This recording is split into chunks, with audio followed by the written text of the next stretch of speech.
புதுச்சேரி துணைநிலை ஆளுநராக பொறுப்பேற்க உள்ள திரு சி.பி. ராதாகிருஷ்ணன் புதுச்சேரிக்கு வருகை தந்துள்ளார். இது குறித்து கூடுதல் விவரங்களுடன் இணைகிறார் எமது செய்தியாளர் சித்தார்த். வணக்கம் சித்தார்த், இது பற்றிய கூடுதல் விவரங்கள் என்ன, விரிவாக பதிவு செய்யலாம். புதுச்சேரியில் துணைநிலை ஆளுநராக தமிழிசை பதவி வகித்து வந்தார். இந்த நிலையில் அவர் இந்த நாடாளுமன்ற தேர்தலில் போட்டியிடுவதற்காக தனது துணைநிலை ஆளுநர் பதவியை ராஜினாமா செய்திருந்தார். இந்த நிலையில் புதுச்சேரிக்கு கூடுதலாக ஜார்க்கண்ட் ஆளுநர் சி.பி. ராதாகிருஷ்ணன் அவர்கள் தமிழிசை வகித்து வந்த இந்த தெலுங்கானா மற்றும் புதுச்சேரி ஆளுநர் பொறுப்பை கூடுதலாக கவனிப்பார் என்று மத்திய குடியரசுத் தலைவர் ஒரு தகவல் எனக்கு ஒரு அறிவிப்பினை வெளியிட்டிருந்தார்.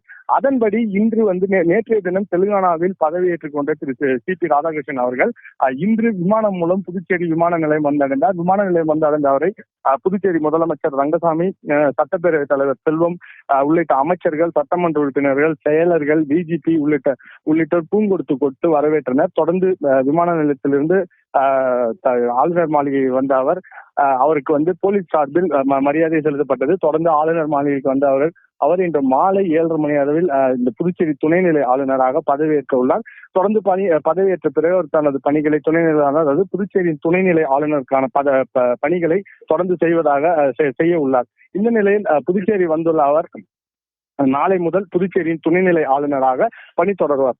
சூர்யா. திரு சி.பி. ராதாகிருஷ்ணன் அவர்கள் புதுச்சேரி வருகை குறித்த கூடுதல் விவரங்களுக்கு நன்றி சித்தார்த்.